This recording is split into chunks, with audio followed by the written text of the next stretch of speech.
అందరికీ నమస్కారాలు. ఆంధ్రప్రదేశ్ రాష్ట్రంలో చరిత్రలో మునుపెన్నడూ ఎరగని అద్వితీయమైన మెజార్టీని కూటమి పార్టీలకు ఏడాది కిందట ఇచ్చి ప్రజలు ఆశీర్వదించారు. రాష్ట్ర ప్రజల రుణం తీర్చుకోవడానికి ఎన్నికల మేనిఫెస్టోలో ప్రధానంగా ప్రకటించిన సూపర్ 6 కార్యక్రమాలను అమలు చేయడంలో భాగంగా ఇప్పటికే పలు పనులను ప్రారంభం చేశాం. పెన్షన్లు పెంచాం. 3,000 ఉండే పెన్షన్ ఒకేసారి 1,000 రూపాయలు పెంచి 4,000 చేశాం.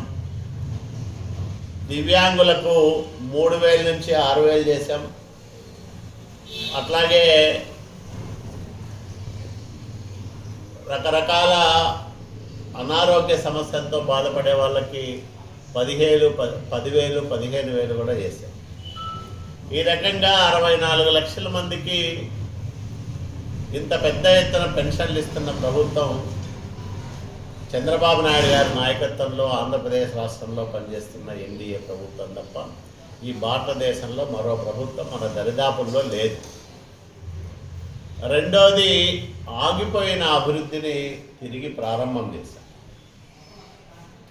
ప్రధానంగా పోలవరం నిర్మాణాన్ని 2027 నాటికి పూర్తి చేయాలని సంకల్పం తీసుకోవడంతో పాటు దాదాపు 12,000 కోట్ల రూపాయల నిధులను కేంద్రం నుంచి తీసుకొచ్చి పనులు శరవేగంగా సాగే విధంగా చంద్రబాబు నాయుడు గారు చర్యలు తీసుకుంటా ఉన్నారు.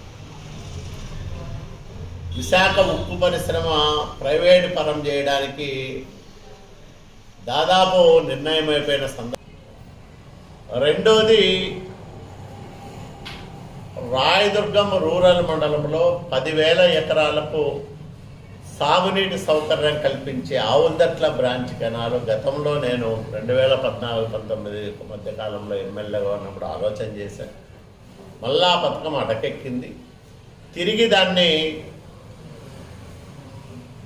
కదలిక తీసుకొచ్చి ముఖ్యమంత్రి గారితో హామీ ఇప్పించుకొని ఆయనే స్వహస్తాలతో అడ్మినిస్ట్రేటివ్ పరిపాలన మండలంలో 27,000 ఎకరాలకు కొత్తగా ఆయకట్టుకు నీళ్ళిచ్చే ఒక కార్యక్రమాన్ని మాల్యం బ్రాంచ్ కెనాల్ రూపంలో నేను మంత్రిగా ఉన్నప్పుడు కొంత పనులు చేశాను.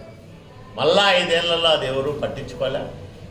నేను వచ్చిన తర్వాత దాదాపు 9 కోట్ల పైసలకు డబ్బులు రైతుల ఖాతాల్లో, భూములు ఇచ్చిన రైతుల ఖాతాల్లో జమ చేయించాయి. ఇప్పటికే వాపనులు కూడా ప్రారంభం చేసి ఈ ఏడాదిలో మ్యాక్సిమం ఆ పథకం ఫలితాలు వచ్చే విధంగా చూడబోతా ఉన్నాం. 67 చెరువులకు నీళ్లు ఇవ్వాలని ఒక కార్యక్రమం తీసుకోబోతా ఉన్నాం.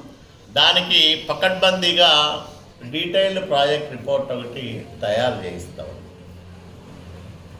అట్లాగే నేమకల్లు ఆంజనేయ స్వామి బ్యాలెన్సింగ్ రిజర్వాయర్ పేరుతో ఉంతకల్లు నేమకల్లు మధ్యలో ఒక బ్యాలెన్సింగ్ రిజర్వాయర్ నిర్మించాలని గతంలో ప్రతిపాదన చేశాం. అది డిపిఆర్ తయారీ దశలోనే ఉంది. ఇంకా దాన్ని కూడా ముందుకు తీసుకెళ్ళి కనీసం ఈ టర్ములో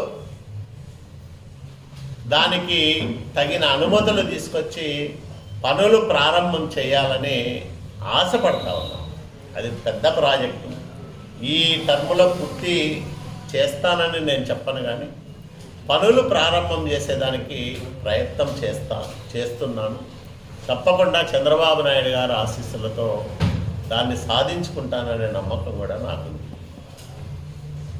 ఇవే కాకుండా రాయదుర్గం నియోజకవర్గంలో ప్రతి ఇంటికి రక్షిత మంచినీరు ఇవ్వాలని లక్ష్యంగా పెట్టుకొని జలజీవన్ మిషన్ కింద ఈ రాష్ట్రంలో 7 నియోజకవర్గాలకే తొలి దశలో నిధులు మంజూరు చేయమని రాష్ట్ర ప్రభుత్వం స్వయంగా ముఖ్యమంత్రి గారు కేంద్రానికి సిఫార్సు చేస్తే ఆ 7 రాయదుర్గం కూడా ఉంది. దీన్ని బట్టి రాయదుర్గం అంటే చంద్రబాబు నాయుడు గారికి ఎంత ప్రత్యేకమైన ప్రేమ ఉందో మనం అర్థం చేసుకోవచ్చు. రాయలసీమలో 3 నియోజకవర్గాల్లో ఈ కార్యక్రమం చేయాలనుకుంటా ఉంది ప్రభుత్వం. బనగానపల్లి అంటే ఈ జిల్లా బాగుండాలి, రైతులకు బాగా మేలు జరగాల, ఎలాంటి ఆటంకాలు ఉండకూడదని ఈ కార్యక్రమాలన్నీ కూడా చేస్తూ ఉన్నాం. ఈ రకంగా అనునిత్యము ప్రజలకు, రైతులకు, నియోజకవర్గ అభివృద్ధికి ఈ ఏడాది కాలంగా పనిచేశానని, వేరే